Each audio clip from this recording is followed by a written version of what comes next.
Hello, good evening. Welcome to tonight's live. So I'm just going to give it a moment to see if anyone's going to come on and join me. I know it's bank holiday, so I'm sure you're all doing amazing things instead of being here with me. So whether you're watching it live or catch up, I hope you've had an amazing weekend. Please feel free to comment under this video of anything that just resonates with you, anything that you find interesting, any thoughts that you want to share around what I'm going to share on my journey. So this video is around my journey, and it's my journey with mindfulness. And I have to say, mindfulness, what are we talking now? 6 years ago, was probably something that was the furthest thing that I believed was going to be part of my life. Mindfulness was definitely something that I didn't really know much about. It was certainly not something that I was actively doing, not consciously anyway. And it wasn't something that I actually thought would be part of any aspect of my life. I was very much in the energy of do. It was all about do and not about be.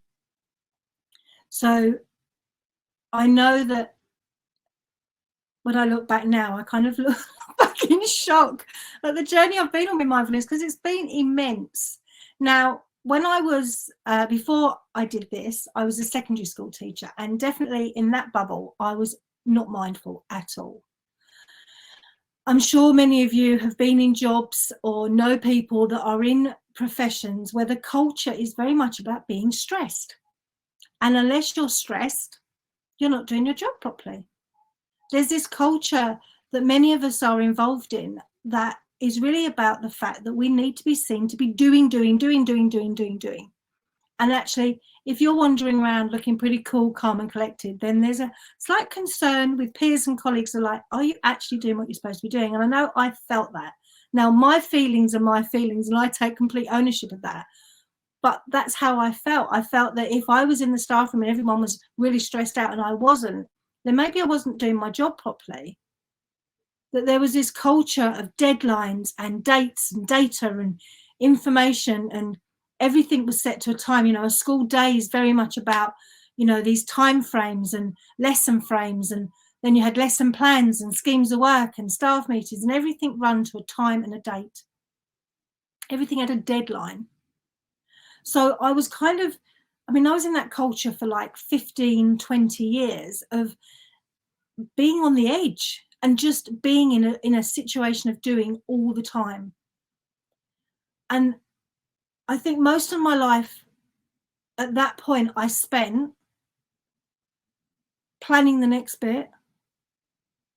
Like there was always this thing about never being with what I was doing, but always like, right, what's the next thing? What's the next lesson? What's the next project? What's the next date? What's the next half term? What's the next holiday? Whatever it was. I was always looking to the next thing. I can remember there were a number of staff who would have calendars hanging in their offices where they would cross off the dates. They would cross off the days to half term. They would cross off the dates, like literally wishing their life away. And this culture unconsciously became really stressful for me. It was one that my body wasn't really accepting very well. And having worked in a secondary school for nearly 10 years, I found my body giving me lots of signs that it wasn't liking what I was allowing to happen to me. And I'm not saying that the school inflicted that on me, because that's how I chose to manage it. But I had irritable bowel. Every half term and holiday I had tonsillitis, and I got to the point where I had alopecia. Now, I didn't have alopecia really, really bad, but I had enough alopecia to know I'd got alopecia. I had patches on my head where I'd lost hair. And, you know, I was washing my hair in the shower, I was blocking up the plug, you know, it was a genuine concern that I was losing my hair. And I knew it was causing, I can feel the emotion behind it now. I knew it was causing a lot of stress. Literally my body was screaming. You know, in the mental health world that I love, I was losing control, literally, my bowels. I was losing control. I was pulling my hair out and I couldn't speak. I felt suffocated. And a lot of that was about my double life. You know, I was living these two lives of being a secondary school teacher and then the swinging, the kink, and the BDSM as my double bubble. And it was that double bubble, I think, that created even more stress. So teaching was creating this stress. But then my way of managing that was this other lifestyle, which for me at the time conflicted.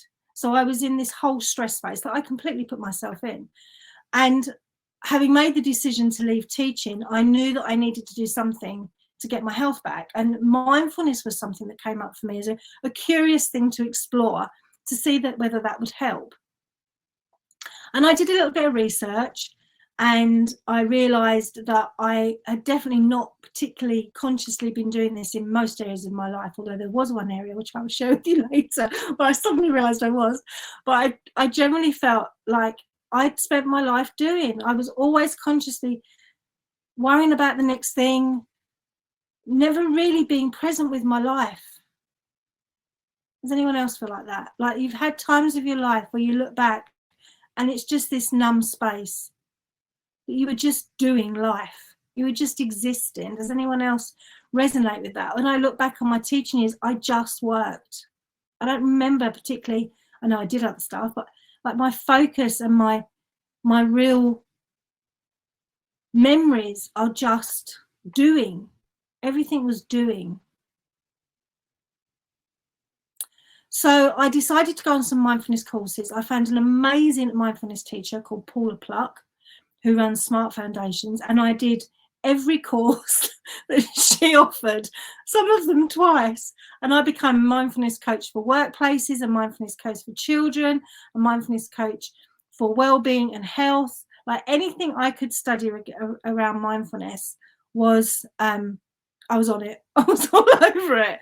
And I loved it. I suddenly realized how much of my life I'd been missing. And I was astounded, astonished,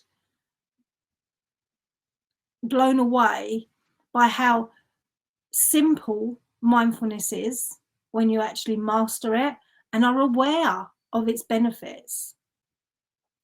And I very, very, very, very vividly remember the first session I had with her. It was in a small hall in Brighton. And she asked us to define what mindfulness was. And I have to say, I was a little bit still clueless, although I'd done some research. I was a bit like, I'm not sure I know a definition. I kind of get the idea that it's, you know, something that's good for my health. It's all about mental health and well-being. But a definition was probably a bit of a stretch. And what she shared with us was that mindfulness is moment to moment, non-judgmental awareness. And that is being present with an experience. And I realized then that for a lot of my life that hadn't happened, but there was a couple of places in my life it had. And actually, potentially, they'd saved me because they'd given me a space to be present, to be mindful, to be in a moment, to definitely be non-judgmental. Does anybody know what that might be? Those of you that know me, does anyone know what that might be?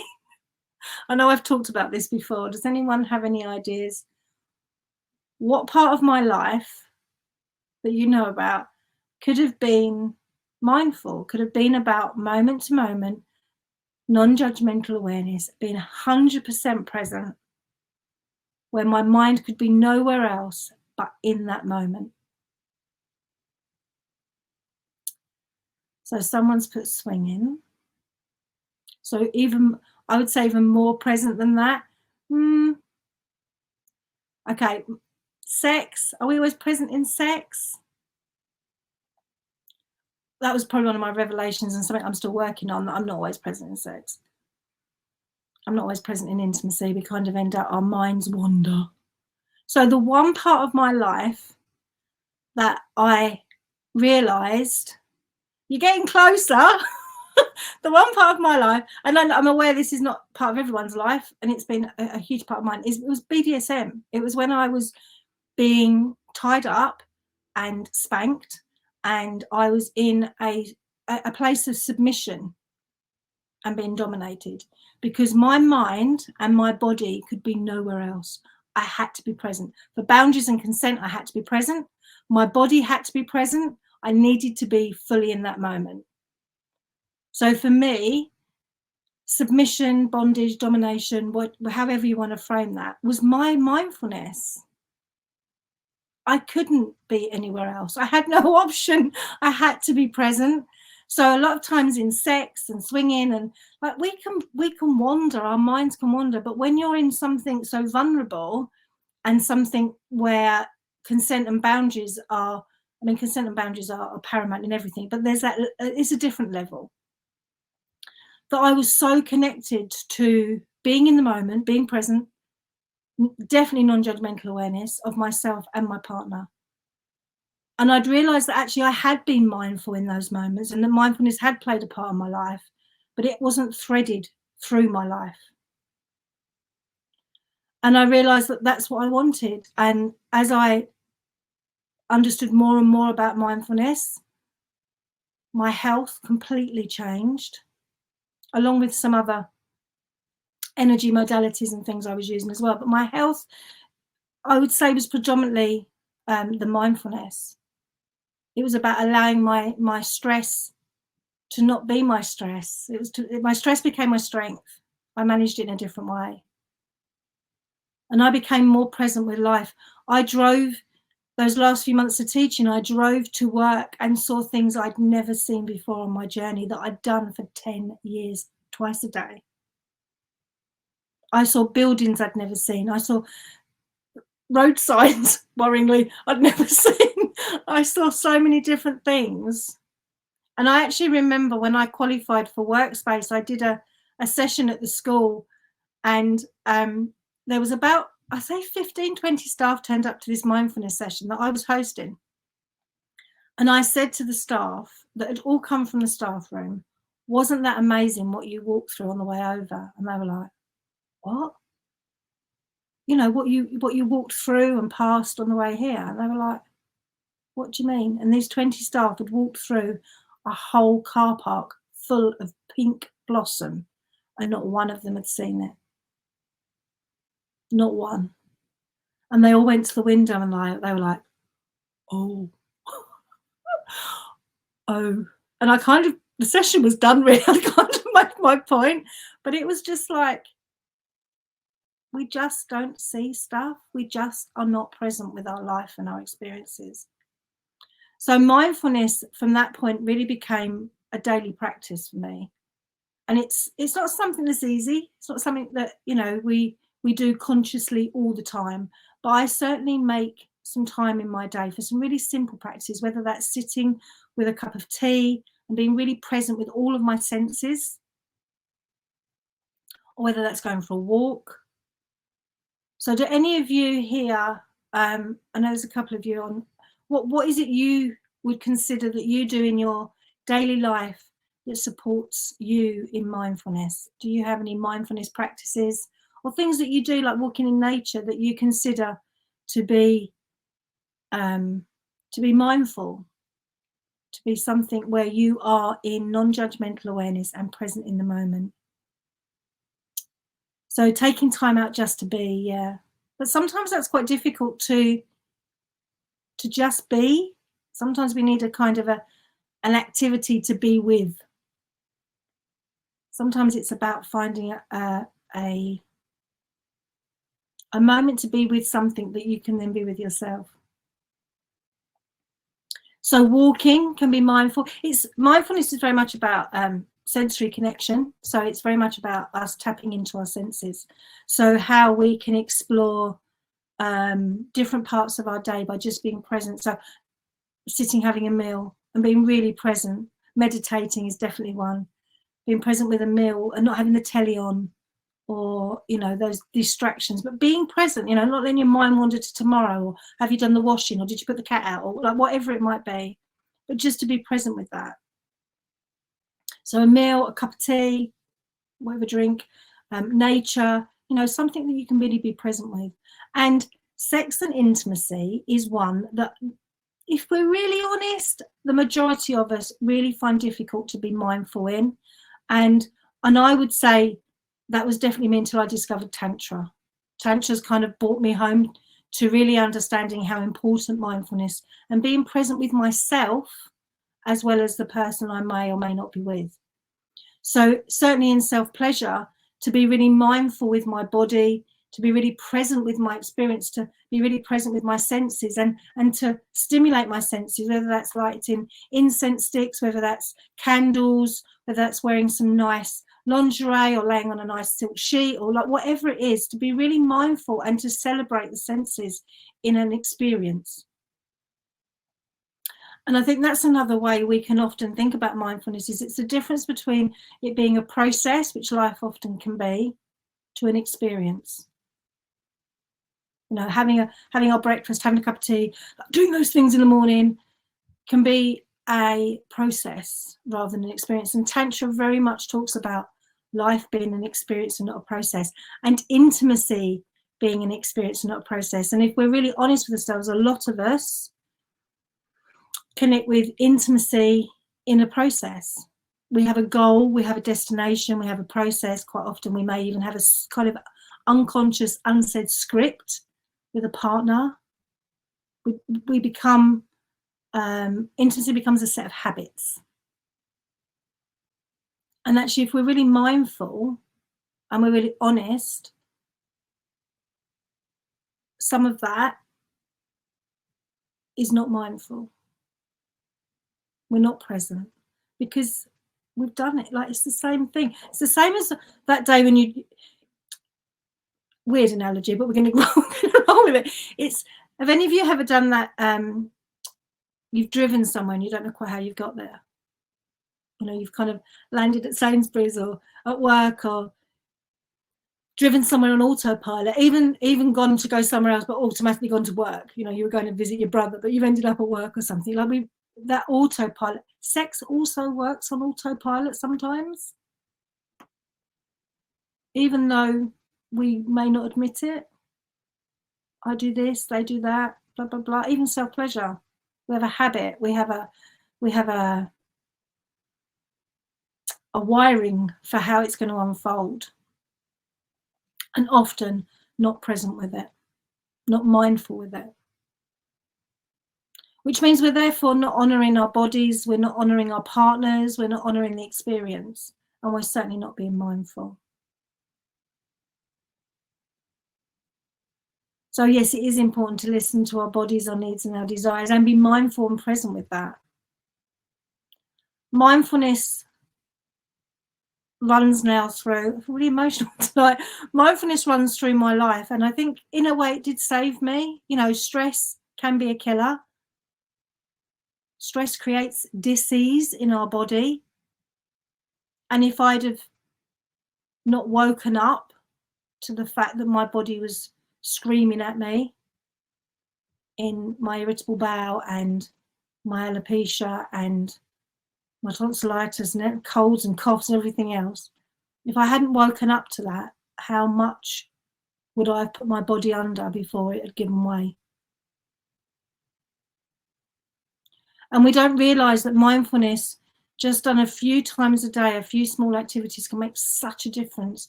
Just allowing our body to rest. Just allowing our thoughts to stop. The pressure that we put under, or put our body under, just allowing ourselves just to pause. And also to be present. We cannot change the future. The only thing that is a guarantee, that is for real and for sure, is this moment. So we just need to enjoy it. Yes, we need to be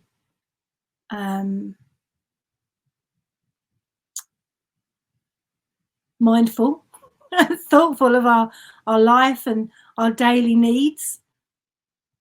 But what's the point if when we get to tomorrow that we've already beautifully planned, we don't enjoy it? We're not present with it. It's like, get to tomorrow, plan the next one. Get to tomorrow, plan the next one. We can't go through life like that. That's a beautiful way of putting it, a daily reset. So just Even just in this moment, take a few moments for yourself just to stop and think, where do you already practice mindfulness? Or where could you bring mindfulness in? You know, the fact that you're even here, just taking that time out of your day to have an experience that may be different to what you normally do. And think about how you can weave it into your day, into your intimacy and your pleasure. And intimacy and pleasure doesn't have to be about sex.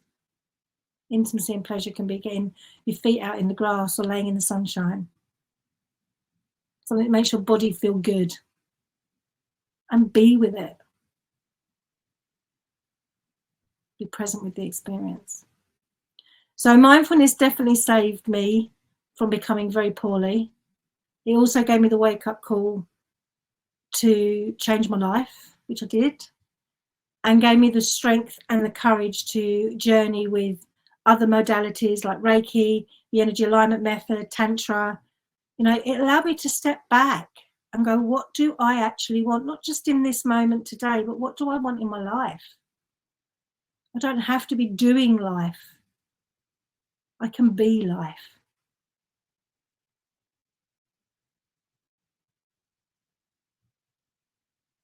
I don't have to always be running to somebody else's tune. There are other ways to do things, and there are other ways to be. So yes, BDSM was already my practice. Now it's a lot more vast than that. I'm not saying that's not included, it is, but it's also, you know, daily practices like meditation. My breakfast, I always sit and I'm really present with my breakfast, and then I plan my day. I spend at least 10-15 minutes a day just sitting and breathing, consciously breathing. Not walking with it, just sitting and breathing. And being really present with my body, my experience with my body. I hope there's a little nugget there somewhere, if it's only for you to spend some time being mindful and just to consider how you embed it in your day and how you use it, because it can, without a doubt, she says getting emotional again, it can without a doubt add years on your life. Fact. Being mindful is a form of meditation. So if you are being present with an experience, you are meditating. Even if you're having sex, if you're there and you're present and you're with it and you're in the moment, you're being mindful. It's a form of meditation, which is why Tantra is so beautiful, because Tantra is so being in the moment. Tantra is about being slow. When clients talk to me about Tantra, it's like, it's just probably what you're already doing to a degree, but slower and more consciously. A lot of us are trying things. Just slow them down, be more present with the experience, and you're there. You don't have to go to yoga classes or sit and listen to a 3-hour YouTube video for a meditation.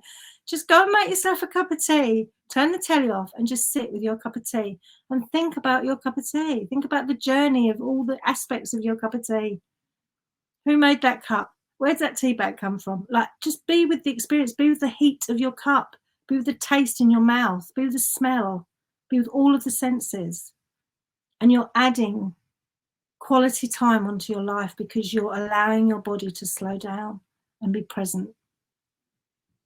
Simple. But do we do it? So find some opportunities, gift yourself some opportunities.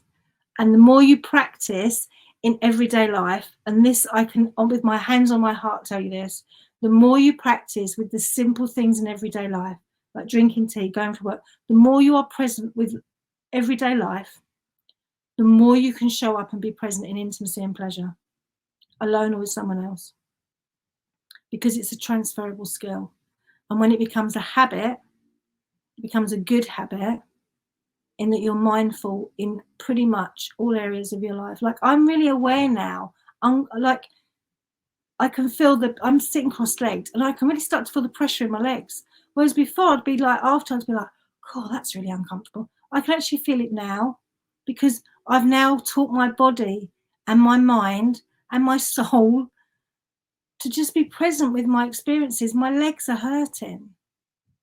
I can feel a draft from a window. I can hear the dog barking in the back. I've got a dog going on that one, and about 3 kids playing the football, which is really lovely, but outside the other window. But I'm aware of all of that. I'm not just here. I've expanded that out, but I'm still present. I'm still present in this experience, but my sensory perception and my awareness is so much more vast.